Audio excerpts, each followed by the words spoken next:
So get this. Trump was just spotted working the fry station at a McDonald's in Pennsylvania. Working the fry station. Really? Yeah, no joke. It's all over the news. Apparently it was a campaign stop. Pennsylvania, always a swing state. Right, right. Always a close one. But Trump flipping burgers, that's a new one. Oh, it's not every day you see a former president behind the counter at McDonald's. Anyway, we're going deep on this whole thing. The fast food, the photo ops, the battle for the working class vote. Sounds fascinating. I'm ready to dig in. Okay, so let's start with the basics. We've got Trump at this McDonald's in Erie, Pennsylvania. Seems simple enough, but of course it's not.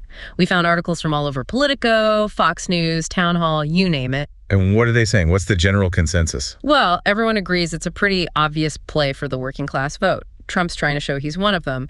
But it gets interesting when you bring Kamala Harris into the mix. How so? Well, Harris often talks about how she worked at McDonald's as a young woman. She even mentions it in her speeches sometimes, as a way to connect with working families. Right, trying to show she understands the struggles of everyday people.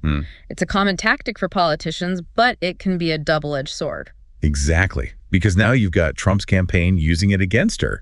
They're basically saying, oh, you think working at McDonald's makes you some kind of working class hero. It's all about framing, isn't it? They're taking her personal experience and twisting it to fit their narrative. And it's working, at least for some voters. We saw a lot of comments online, people saying things like, Kamala Harris wouldn't know a hard day's work if it hit her in the face, or she's so out of touch. It's a classic example of how quickly things can get polarized. Yeah. But let's be honest, this goes way beyond fast food, right? This is about something much bigger. Absolutely. This is about the economy, jobs, trade.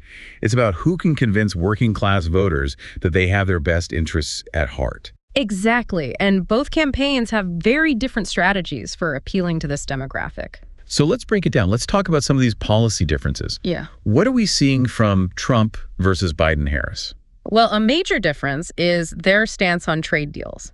Trump, as you know, is all about protectionism. He wants to bring back manufacturing jobs to the U.S. Right, America first and all that. Exactly.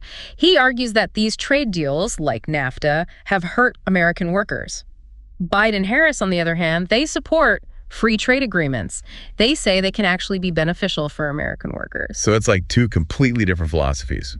And it's playing out in places like Pennsylvania, where manufacturing jobs have been disappearing for decades. Right, and these voters are looking for someone who can offer solutions, someone they feel understands their concerns. Okay, but do these grand gestures, these photo ops, do they actually resonate with voters? Like, does anyone really think Trump flipping burgers means he understands their struggles? That's the million-dollar question, isn't it? I think it depends. For some voters, these kinds of visuals are powerful. They see it as a sign of authenticity. But for others, it might just seem like a publicity stunt. Exactly. It all comes down to what resonates with individual voters. Some people connect with symbolism and grand gestures, while others are more interested in concrete policy proposals. It's all food for thought, wouldn't you say? Definitely. And it raises some interesting questions about how we elect our leaders. What factors really matter to voters? Is it about policies, personality, or something else entirely? Lots to ponder. And hey, maybe next time we'll see Biden serving up coffee at a Waffle House. Who knows? Anything is possible in an election year.